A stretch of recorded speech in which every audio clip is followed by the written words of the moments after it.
নমস্কার, ব্যতিক্রম ডিজিটালের আড্ডায় সঞ্জয়ে আপনাদের সবাইকে স্বাগত জানাই।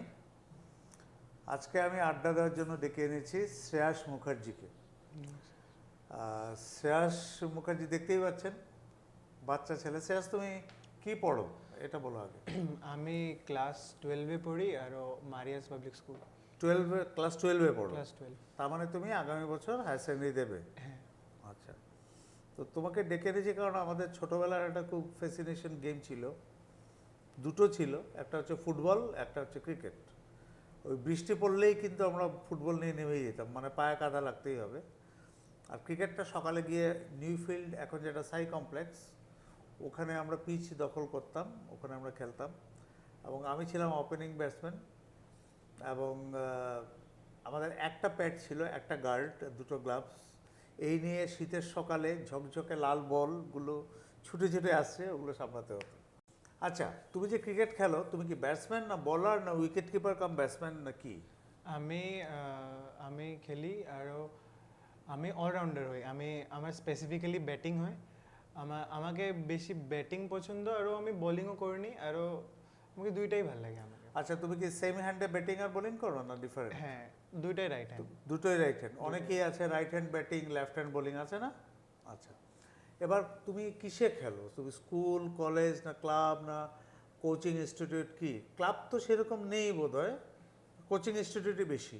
হ্যাঁ, আমরা মানে কোচিংয়ের কি হয়, আমাদের ইন্টার কোচিং টাইপ হয় আমাদের। তো আমরা ইন্টার কোচিং। আমি তোকে একটু আটকাচ্ছি, তুমি কি কোনো কোচিং নিয়েছো? হ্যাঁ, আমি কোচিং নিয়েছি। কোন কোচিং?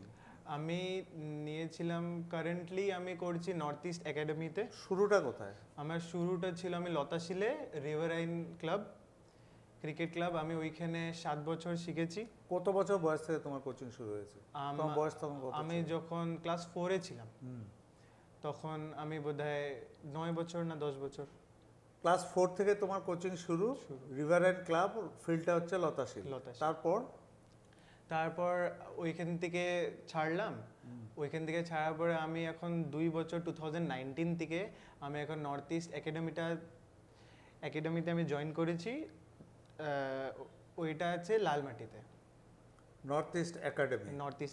আচ্ছা, তো তুমি দেখা গেল যে তুমি মাত্র 2 বছর নর্থ ইস্ট একাডেমিতে, তার আগে তুমি লতাশিলডেই রিভারাইনেই খেলেছো। হ্যাঁ। আচ্ছা, এখন যে তুমি খেলো, আমি যতদূর জানি আর কি, গুয়াহাটিতে কোচিং সেন্টার অনেক আছে বিখ্যাত। একটা নেহেরু স্টেডিয়ামে নবাব আলী স্যারের, আরেকটা বোধ হয় গৌতম চৌধুরী নাকি ভদ্রলোকের নাম, সেটা হচ্ছে দিশপুরে সিসিএ না কি কোচিং নাম, গৌতম হাজারিকা। হ্যাঁ, আর নবাব আলীটার নাম জিসিএ বোধ হয়, এরকম কিছু এরকম আছে বোধ হয়। এই দুটোই মেন আমি জানি, আর বাকি আমি লতাশিল আমি জানি না অতটা। তো ব্যাপারটা হচ্ছে ইন্টার কোচিং খেলা হয়, ওগুলো খেলা তুমি খেলেছো নিশ্চয়ই? হ্যাঁ। আচ্ছা, তা প্রথম যেটা আসে সেটা হচ্ছে আন্ডার 14। তুমি কি আন্ডার 14 সিলেক্ট হয়েছিলে কখনো? আমি আন্ডার 14-এ আমাদের 2019-এ ট্রায়ালস হয়েছিল অল আসাম বেসিসে। তো এই অল আসাম বেসিসে আমাদের ট্রায়ালস হয়েছিল। তো আন্ডার 14-এ আমি সিলেক্ট হয়েছিলাম আমাদের ন্যাশনাল গেমসের জন্য। তো ওইটা আমাদের ছিল পন্ডিচেরিতে। তো আমি ওই স্কুল গেমসটা ছিল 10th ন্যাশনাল গেমস। তো আমি একটু বোঝার চেষ্টা করি। ন্যাশনাল গেমস মানে যেটা ন্যাশনাল গেমস হয়, সব স্পোর্টস থাকে, ওটাতে কি ক্রিকেটও ছিল? ক্রিকেট মানে ওইটা মানে স্কুল এফিলিয়েটেড ছিল, ওইটা মানে এসসিএফআই ছিল, school cricket federation of India. এবার বুঝতে পেরেছি। হ্যাঁ, ওই বেসিসে ছিল।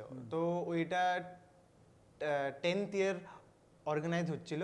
তো 10th ইয়ার মানে হচ্ছিল, আমরা পার্টিসিপেট করেছি, আসাম টিম, আমরা আসামকে রিপ্রেজেন্ট করেছি, আর অ্যাজ এ রেজাল্ট আমরা উইনার ছিলাম ওই টুর্নামেন্ট। তার মানে তোমার প্রথম অ্যাচিভমেন্ট যেটা আমি বলতে পারি যে under 14 national games school representative. হ্যাঁ, তাই তো?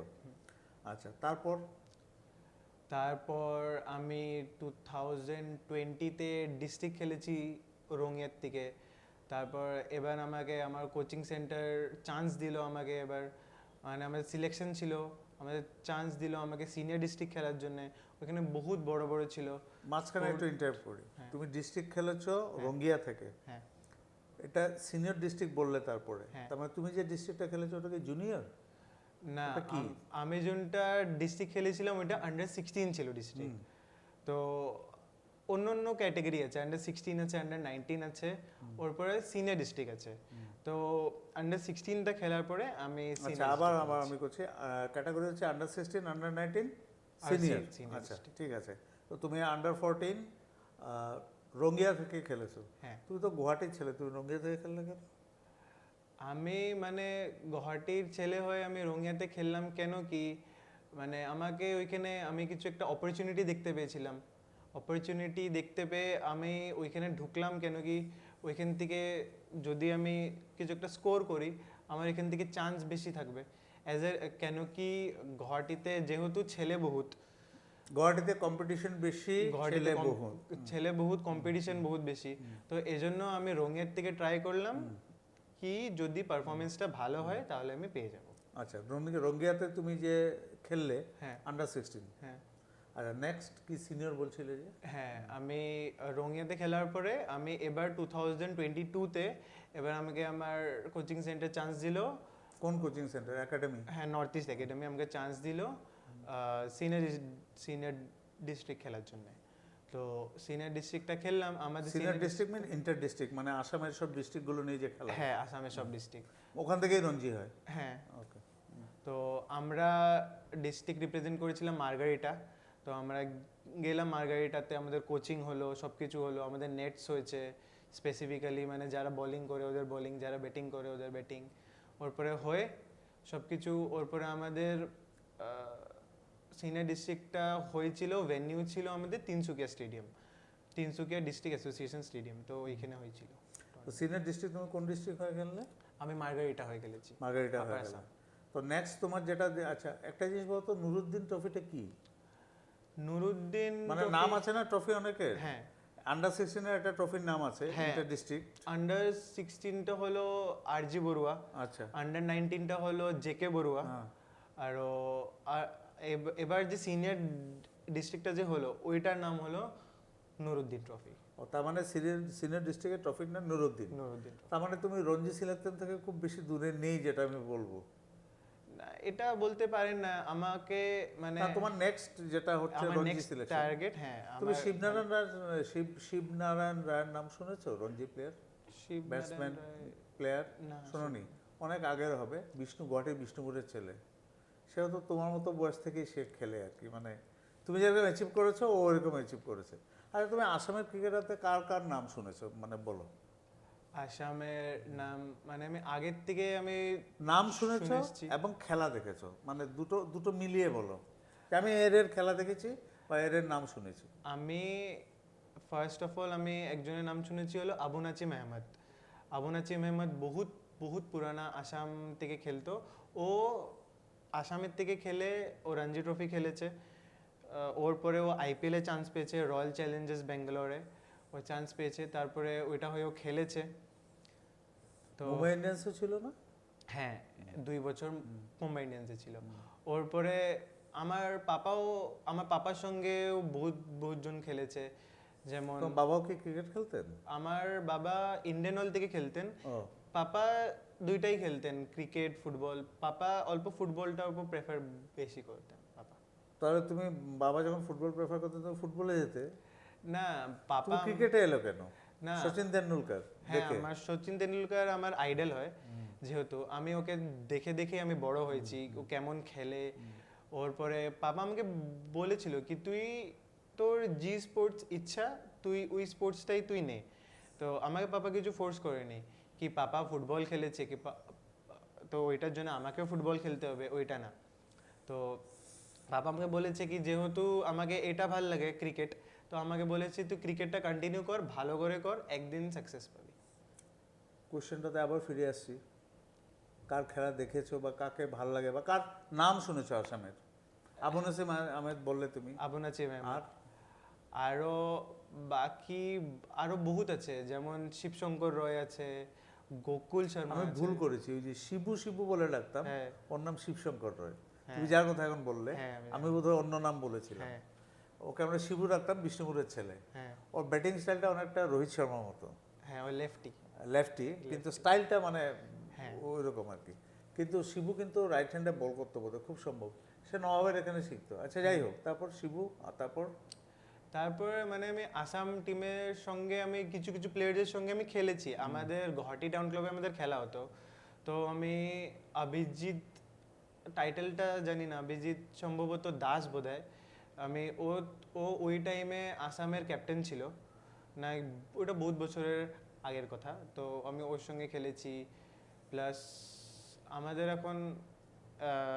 এখন যে আইপিএল খেলছে রাজস্থান রয়্যালস থেকে রিয়ান পরাগ, আমি ওর খেলা দেখেছি নিজে, ও বহুত ভালো প্লেয়ার হয়, আমি ওর থেকে বহুত কিছু ইন্সপায়ার করি। রিয়ান পরাগের বাবা তো ভালো হ্যাঁ, ক্রিকেটার ছিলেন, পরাগ দাস। হ্যাঁ, পরাগ দাস, উনিও বোধহয় রঞ্জি খেলেছিলেন বোধহয়। হ্যাঁ হ্যাঁ, আসাম টিমের রঞ্জি উনি অনেক খেলেছেন। উনিও রঞ্জি খেলেছিলেন। তুমি তার মানে এদের নাম জানো? আমি কিছু নাম বলছি, আমিও খুব কম জানি, কিন্তু আমি এদের খেলা দেখেছি। হ্যাঁ, কারণ আমার বয়স তো অনেক হলো, ওটা ওই সময় আমি ওদের খেলা দেখেছি। বিমল ভরালি ব্যাটসম্যান ছিলেন, বিমল, মুন্না কাকতি। হ্যাঁ মুন্না কাকটি, হ্যাঁ শান্তিপুরের হয়। তুমি বোধহয় ওদের খেলা দেখে হবে না, কারণ তুমি অনেক ছোট। মুন্না আমরা কাকটি, আমরা তখন দেখেছি ইস্টার্ন জোনের হয়ে, হ্যাঁ। তখন ইংল্যান্ড টিম এসেছিল, র্যান্ডেল ট্যান্ডেল, ক্রিস উইলিস ছিল প্লেয়ার। তখন আমরা স্টেডিয়ামে খেলা দেখেছি। তারপরের দিকে আরও তুমি রাজেশ দাস নাম শোনোনি? রাজেশ দাস, হ্যাঁ শুনেছি। জাকারিয়া জফরি শোনোনি? জাকারিয়া, হ্যাঁ, জাকারিয়া তো বোধহয় ইন্ডিয়া এ টিম পর্যন্ত খেলে। হ্যাঁ ইন্ডিয়ায় খেলেছে। তো ব্যাপারটা হচ্ছে, এখন আমরা একটু অন্য ব্যাপারে যাব। তুমি যেহেতু তোমাকে আরেকটা কথা জিজ্ঞেস করিনি, তুমি ব্যাটিংয়ে কোন পজিশনে খেলো? আমি ব্যাটিংয়ে আমাকে মানে সিচুয়েশন ওয়াইজ দেয় আমাকে, কেন কি তো ওপেনার না, মানে তুমি যখন দরকার পড়ে তখন। হ্যাঁ, আমাকে মানে পাঠায় ইনিংসটা বিল্ড করার জন্য। আমি আমার নর্মাল প্রেফারেন্স সেকেন্ড থার্ড ডাউনে। আমি ইনিংসটা বিল্ড তো ওপেনাররা করে। ইনিংসটা বিল্ড ওপেনাররা করে, ওইটা ঠিক, কিন্তু কখনো কখনো ওদের কি হয় মানে মানে একজনের যদি উইকেটটা পড়ে যায়, তো ওইটাকে দেখেও কখনো কখনো যে নন স্ট্রাইকার আছে ও কখনো নিজের কনফিডেন্সটা লুজ করে দেয়। তো ওর জন্যেও উইকেটটা কখনো কখনো আমাদের টিমটা এরকম কোল্যাপস হয়ে গেলে তো তখন আমাকে পাঠায় কি ইনিংসটা বিল্ড করি আর মানে অল্প স্কোর বোর্ডটা অল্প চালাতে লাগে। তোমার ভূমিকাটা লক্ষ্মণের মতো বা এখনকার চেটেশ্বর পূজারার মতো। আচ্ছা, এখন আর একটা কথা আসি, তুমি তো অন দ্য ভার্জ অফ, তোমার হয়তো দুদিন পর রঞ্জি সিলেকশন হবে, আমরা দেখতে পাবো আসামের রঞ্জি তুমি খেলছো, আমাদের বিশ্বাস। এখন আমরা একটু অন্যদিকে যাই। এই ইন্ডিয়া টিমে আসাম থেকে কেন কোনো প্লেয়ার যায় না বলো তো?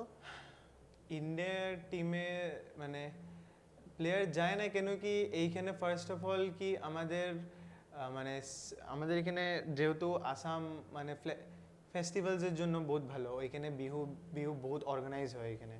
তো যেহেতু এখানে বিহু বহুত হয়, তো এখানে মানে এখানে বহুত ক্রাউডেড হয়ে যায় যখন বিহুতে হয়। তো ওর জন্যে বহুতগুলো ফিল্ডস অকিউপাই হয়ে যায়। প্লাস কখনো কখনো কি হয় কি ফেসিলিটিটাও পায় না কখনো কখনো। এখানে স্টুডেন্টস বহুত, কোচিং সেন্টারও বহুত, কিন্তু মানে ওভার ক্রাউডিং হয়ে গেলে বহুত প্রবলেম হয়ে যায়। কিন্তু আমার তো অন্য কথা মনে হয়, তুমি যে বলছো বিহুর জন্য ফিল্ড অকুপাইড হয়ে যায়, ওটা খুব বেশি সময়ের জন্য না। হ্যাঁ, আমার যেটা মনে হয়, আসামের ক্রিকেটের সিজনটাই খুব কম। অন্যান্য স্টেটে দেখবে প্রায় 12 মান্থস ধরেই ক্রিকেট খেলা চলছে। হ্যাঁ, কেন কম? Due to is weather, due to is monsoon. বৃষ্টি দিলেই তোমার ঘাস হয়ে যাবে তোমার ক্রিকেট। তুমিও তো ক্রিকেট খেলো, তুমি সারা বছর কতদিন প্র্যাকটিস করো? আমাদের কি হয় কি 12 মাসের থেকে আমাদের বলতে গেলে 4 থেকে 5 মাস তো বৃষ্টিই পড়ে। তারপরে আমরা হার্ডলি 12 মান্থস থেকে আমরা হার্ডলি 3 মান্থস পাই আমরা প্র্যাকটিস করার জন্য। তোমার কি মনে হয় না যে এটাই মেইন কারণ? এটাও হয়, কারণ ট্যালেন্টের ব্যাপার তো আমরা যদি স্টেট মণিপুর দেখি তাহলে তো বলতে হবে না, ইভেন অ্যাথলেটিকেও জানো তো আসামে, হ্যাঁ নাম তো আর বলতে হবে না, হিমা দাসের ব্যাপার। তো ব্যাপার হচ্ছে ট্যালেন্ট আছে আমি মনে করি, কিন্তু পাচ্ছে না কেন? আমার যেটা মনে হয় এটা হচ্ছে যে সিজন ইজ ভেরি শর্ট। একটা প্লেয়ার বেশি সময় খেলতে পারছে না, অর্থাৎ না খেলতে পারলে তার খেলাটা পড়েও যেতে পারে। এটা একটা কারণ হয়তো। আর আরও কি কারণ হতে পারে? আরও কি কারণ হতে পারে, দেখুন এখানে সব ধরনের মানুষ থাকে, মিডল ক্লাস, লোয়ার ক্লাস, আরও হায়ার ক্লাস। তো এখানে কেউ কি হয় কি কোচিংয়ের ফিস অ্যাফোর্ড করতে পারে না। তো এই জন্যেও এটা একটা কারণ কি ওরা দেয় না, ওরা দিতে পারে কিন্তু মানে দেয় না। আরও ওরা ভাবে কি কিছু কিছু প্রবলেম হয়ে যাবে ওর পরে ওদের এডুকেশনও একটা ইয়ে থাকে, একটা কস্ট থাকে একটা, তো এই জন্য ওইটাও ফুলফিল করতে হবে, এই জন্যেও। তুমি খেলার পড়াশোনা কিভাবে চালাও দুটো? খেলা আরও পড়াশুনো চালাতে হয়, কেন কি আজকালের দিনে আমি নিজে ভাবি আমার পার্সোনাল প্রেফারেন্স আমার ক্রিকেট হয়, কিন্তু দুইটাই কন্টিনিউ করতে লাগে। কেন কি আজকালের দুনিয়াতে একটা করলে আমি ভাবি কি হয় না, মানে কিছু একটা এক্সট্রা কারিকুলার অ্যাক্টিভিটি লাগে।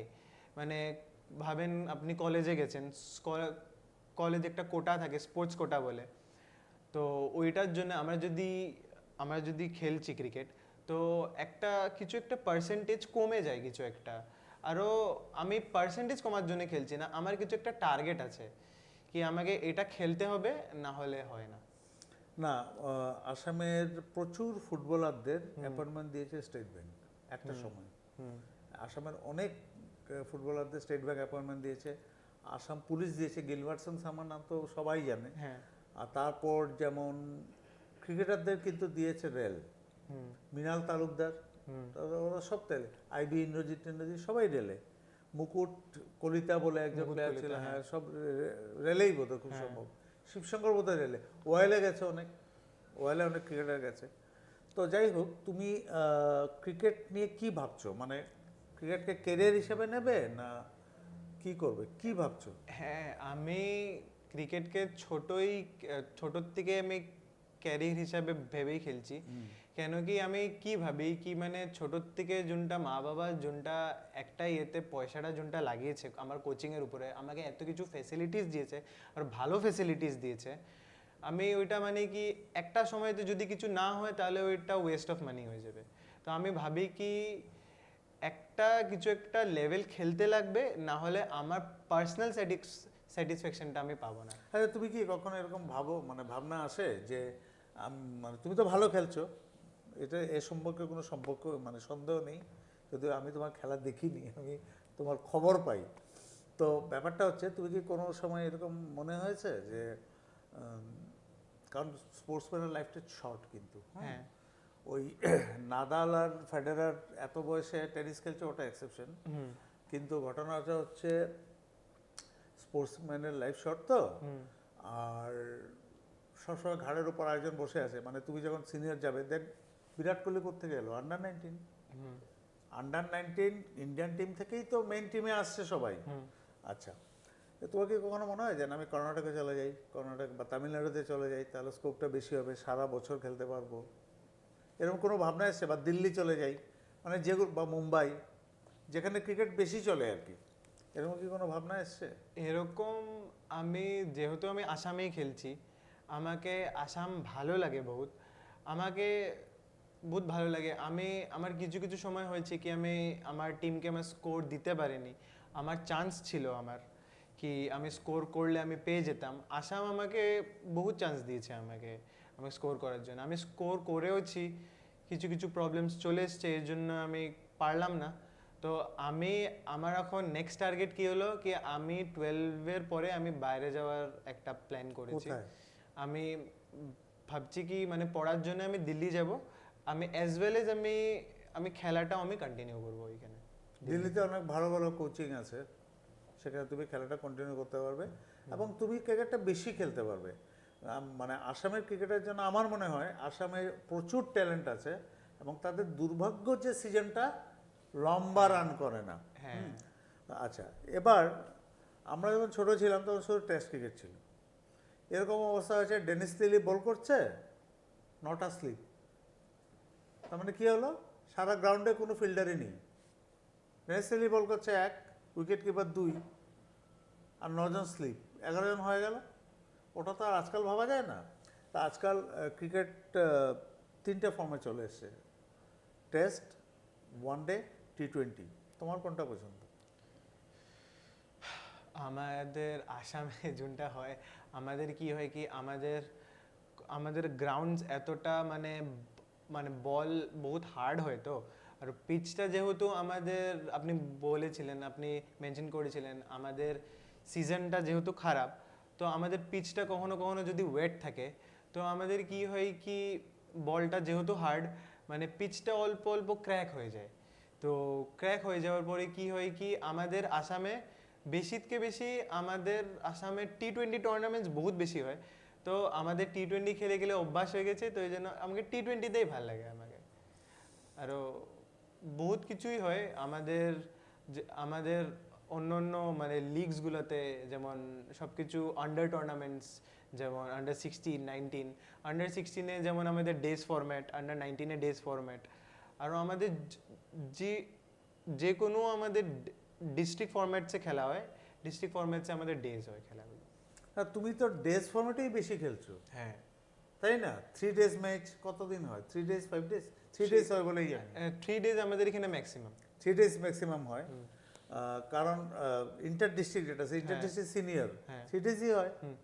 প্লাস তুমি বলছো যে তোমাকে যখন যখন বিল্ড করতে হয় তখন পাঠায়, তাই তো? তো তোমার পক্ষে তো লং ইনিংস খেলাটাই বেশি পছন্দের হওয়া দরকার ছিল। তো এর তুমি জন্য টি-20-তে চলে এসছো, হ্যাঁ, তার মানে তুমি আইপিএল ফেভার করো।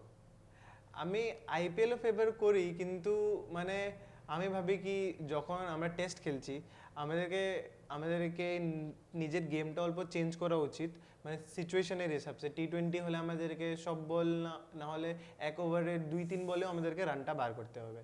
আর টেস্টে কি হয়েছে কি আমাদেরকে বল দেখে খেলতে লাগবে, প্লাস ইনিংসটাও বিল্ড করতে লাগবে, ওয়ানডেতে প্লাস রানও বিল্ড। ওয়ানডেতে ওয়ানডেতে কি হয় কি 50 ওভার্স ম্যাচ, 50 ওভার্স ম্যাচে কি হয় কি আমরা একটা টাইম পেয়ে যাই, যেমন 4 ওভার্স টু 5 ওভার্স আমরা পেয়ে যাই সেট হওয়ার জন্য। ওইখানে ওর পরে আমাদেরকে রানটা বার করতে লাগে, আমরা ওর পরে আমাদের ভালো রান লাগলে ওইটা আমাদের কপাল।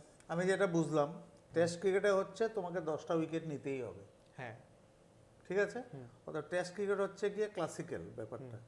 তার মানে ওখানে তোমার উল্টোপাল্টা শট দেখতে পারা যায় না। আর ওই শটগুলোকে কি বলে, ধরো বলটা লেগ স্টাম্পে এসছে, তুমি অফে গিয়ে তুমি উইকেট কিপারের মাথার উপর দিয়ে থার্ড ম্যানের বা ফাইন লেগের মাঝখান দিয়ে পার করে দিলে, হ্যাঁ, এসব শট আসছে দেখা যায় না। টেস্টে সব ক্লাসিক্যাল শট দেখা যায়, কভার ড্রাইভ, স্ট্রেট, সরি কি বলে, এক্সট্রা কভার টাইট, হ্যাঁ, পুল, pull, হ্যাঁ, এগুলো দেখা যায়। মানে টেস্ট ক্রিকেটটা ক্লাসিক। 50 ওভার্সের যেটা ক্রিকেট হয় সেখানে তুমি প্ল্যান করতে পারো, বাট 20 ওভারের ক্রিকেটে you can't plan, you act according to solution, তাই তো? তা তুমি খেলছো কিন্তু 3 ডেজ, পছন্দ করছো কিন্তু টি-20, হ্যাঁ, তাহলে আমি বলবো যে তুমি আসামে যেগুলো ম্যাক্সিমাম খেলছো, মানে যেগুলো আমাদের সিঁড়ি আর কি ক্রিকেটে, হ্যাঁ, সিঁড়ি, হ্যাঁ, সেগুলোতে তুমি 3 ডেজ খেলছো। আর তুমি মশালা গেম খেলো নিশ্চয়ই, ক্লাবে ইন্টার ক্লাব নিশ্চয়ই ধার করে নিয়ে যায়, হ্যাঁ, হ্যাঁ, হ্যাঁ। নাইট ক্রিকেট হয় যে, হ্যাঁ আমাদের হয়। তার মানে টি-20 তুমি বেশি খেলো। হ্যাঁ, আমি যেহেতু আমি ছোটোর থেকে আমি বহুত টি-20 খেলেছি, আমাদের ছোটোর থেকে আমি যখন নতুন নতুন আমি কোচিং জয়েন করেছিলাম, আমি তখন ক্লাস 4-এ ছিলাম। ক্লাস 4-এ তো এত কিছু হয়নি। যখন আমি ক্লাস 7-8 থেকে হলাম, আমাকে ক্লাব ম্যাচের ক্যাপ্টেন্সি দিল। তো ক্লাব ম্যাচের ক্যাপ্টেন্সি দেওয়ার পরে আমার আগেনস্টে ছিল আসামের এক্স ক্যাপ্টেন ওই অভিজিৎ দাস বলে। তো আমি খেললাম ওইটা, আমার টি-20টা আমরা হারলাম। আমাদের ওই টুর্নামেন্টে বহুত বড় বড় টিম এসেছিলো, যেমন তিনসুকিয়া এসেছিল, ডিব্রুগড় এসেছিল, মানে অন্য অন্য কোচিং সেন্টার থেকে আসে। আরও আমি ছোটোর থেকে যেহেতু আমি টি-20 খেলেছি, তো ওই জন্য আমাকে টি-20টা আমাকে ভালো লাগে। আচ্ছা, ঠিক আছে, বুঝলাম। কারণ টি-20তে তোমার ভালো লাগার কারণ হচ্ছে গিয়ে যে ভাবার সময় নেই তোমাকে, মানে খুব তাড়াতাড়ি অ্যাক্ট করতে হবে, হ্যাঁ। তাই তো? আচ্ছা, তুমি বোলিং কি করো, স্পিন না পেস? পেস বোলার, মানে right hand fast. Right hand fast pace bowler করো। আচ্ছা, এই জিনিসটা বোঝাতো আমাকে, রিভার্স সুইংটা কি? সুইং ব্যাপারটা আমি একটু তোমাকে সাহায্য করছি। হ্যাঁ, যেমন ধরো কানাডার যে ওয়েদার এবং ইংল্যান্ডের যে ওয়েদার, ওখানে সুইং এর উপর বেশি কাজ হয় আমি যতদূর জানি। বা সাউথ আফ্রিকা বা অস্ট্রেলিয়া যে পিস, ওখানে পেসের উপর কাজ করে। সুইং আর পেসটা কি আমাকে একটু বোঝাও। সুইংটা হলো কি, মানে সুইংয়ের ফার্স্ট ক্রাইটেরিয়া হলো একটা উইন্ডি ওয়েদার হতে লাগবে বহুত, মানে উইন্ডটা বহুত ডিপেন্ড করে একটা বলকে সুইং করানোর জন্য। প্লাস একটা কি হয় কি, সুইং 2 প্রকারের থাকে, ইন সুইং আর আউট সুইং। তো ইন সুইং ওইটা সুইং হয় যোনটা ব্যাটসম্যানের কাছে আসে। ইন সুইং, আউট সুইং, হ্যাঁ, আচ্ছা, বেরিয়ে যায়। হ্যাঁ, আমি বলছি রিভার্স সুইং। রিভার্স সুইংটা কি হয় কি যখন বলটা পুরানা হয়ে যায় একদম, মানে একটা সাইড থাকে অল্প নতুন, মানে একটা সাইডটাকে শাইন করে আর একটা সাইডটাকে একদম পুরানা করে দেয়। তো একটা সাইডটাতে কি হয় কি একটা সাইডটা যেহেতু বলের রাফ হয়ে যায়, তো ওই মানে ওই ফেস মানে ওই ওই পার্টে ওই বলের পার্টে পড়লে মানে বলটা মানে সাডেন একটা মুভমেন্ট নিয়ে নেয় একটা, ওই ওই মুভমেন্টটা গেস করা বহুত মুশকিল। ওইটা লেফটও যেতে পারে, রাইটও যেতে পারে, আবার বাউন্সও খেতে পারে। এবার কথা হচ্ছে এই রিভার্স সুইংয়ের জন্য কি উইন্ডি কোনো কন্ডিশন দরকার না দরকার নেই? না, রিভার্স সুইং এর জন্য মানে রিভার্স সুইংটা মানে আমি যেটা বলতে চাইছি যে কন্ডিশন দরকার না বলার ওটা নিজের থেকে করতে পারে, কন্ডিশন ইজ অনলি ওয়ান যখন বলটা পুরনো হয়। হ্যাঁ, এটা এটা ক্লিয়ার। তো ওই কন্ডিশন মানে ওয়েদার কন্ডিশন দরকার না বলারটা নিজ থেকে করতে পারে? না, বলার ওইটা নিজের থেকে করতে পারে, ওইটার জন্য কিছু কোনো কন্ডিশনের দরকার নেই। ওয়েদারের কিছু হেল্প লাগে। আর তুমি একটা জিনিস আমাকে বোঝাও, জল খেতে পারো যদি ইয়ে হয়, খেতে পারো কোনো সমস্যা নেই। তো একটা জিনিস বোঝাও, ডে ক্রিকেট আর নাইট ক্রিকেটের মধ্যে ডিফারেন্সটা কি? ওই যে ডিউ ফ্যাক্টর আমরা শুনি, এটা কি একটু বলো। ডিউ ফ্যাক্টর কি হয় কি যেহেতু মানে সকালের ওয়েদারে কি হয় কি মানে সান থাকে, সান বহুত ব্রাইট থাকে, ওইটাতে কি হয় ওইটাতে আমরা যে ঘামি মানে যোনটা আমাদের সোয়েট থাকে ওইটা আমাদের বডির ভিতরে থাকে। তো ওইটা আমরা ঠিক আছে ওইটা আমাদের বডির ভিতরে থেকে ওইটা শেষ হয়ে যায়। আর রাত্রে কি হয় কি রাত্রে ডিউ ফ্যাক্টরটি কি হয় রাত্রে যোনটা কি বলে ওইটাকে মানে স্কাইতে কিছু একটা মানে ডিউ ডিউ হ্যাঁ ডিউ একটা ওয়াটারি সাবস্টেন্স থাকে ওইটা পড়ে। তো পরে কি হয় ওইটা ঘাস মানে গ্রাসটা অল্প ওয়েট হয়ে যায় অল্প। তো গ্রাসটা ওয়েট হলে কি হয় কি যখন বলটা ওই সারফেসে পড়ে তখন বলটাও ওয়েট হয়ে যায়, যেহেতু ওর জন্য ওই ডিউ ফ্যাক্টরটা চলে আসে। ওটা কি ইয়ে করে অসুবিধা দেয় হ্যাঁ ওইটা বল ধরতে? হ্যাঁ ওইটা বল ধরতে আর ওর সঙ্গেও গ্রিপ করতেও বহুত অসুবিধা করে ওটা। আচ্ছা শেষ ব্যাপারটা হচ্ছে যে ক্রিকেট হচ্ছে কি আমার অন্যতম মানে একটা প্রিয় খেলা। ক্রিকেট, ফুটবল, লন টেনিস, এখন উইম্বলডন চলছে, ঠিক আছে, আমি দেখি কিন্তু। তো ব্যাপার হচ্ছে ক্রিকেট নিয়ে কথা বলতে বলতে কথা তো শেষ নেই, কিন্তু আমরা তো এখানে আমাদের যারা দেখছেন শুনছেন এদেরকে তো একটা সময়ের মধ্যে বেঁধে রাখতে হবে, সবাই তো কাজকর্ম আছে। তো আমরা আবার পরে কখনো তোমার সঙ্গে কথা বলবো, আরও অনেক জিনিস জানবো। তো আজকে আমরা এখানে শেষ করবো। শেষ করার আগে একটাই প্রশ্ন শুধু, সেটা হচ্ছে তোমার প্রিয় ক্রিকেটার সচিন তেন্ডুলকার। সচিন তেন্ডুলকার খেলছেন না, এখন যারা খেলছেন তাদের মধ্যে কে? আমার এখন ফেভারিট ক্রিকেটার আইডল আমি যাকে মানি ওইটা হলো রোহিত শর্মা। এখন রোহিত শর্মা। ঠিক আছে, খুব ভালো লাগলো তোমার সঙ্গে গল্প করে। তুমি ভালো থেকো আর উন্নতি করো, একদিন যাতে আমরা তোমাকে রঞ্জিতে দেখি আসামের হয়ে খেলতে। চলো, সবাইকে নমস্কার জানিয়ে আজকে শেষ করছি।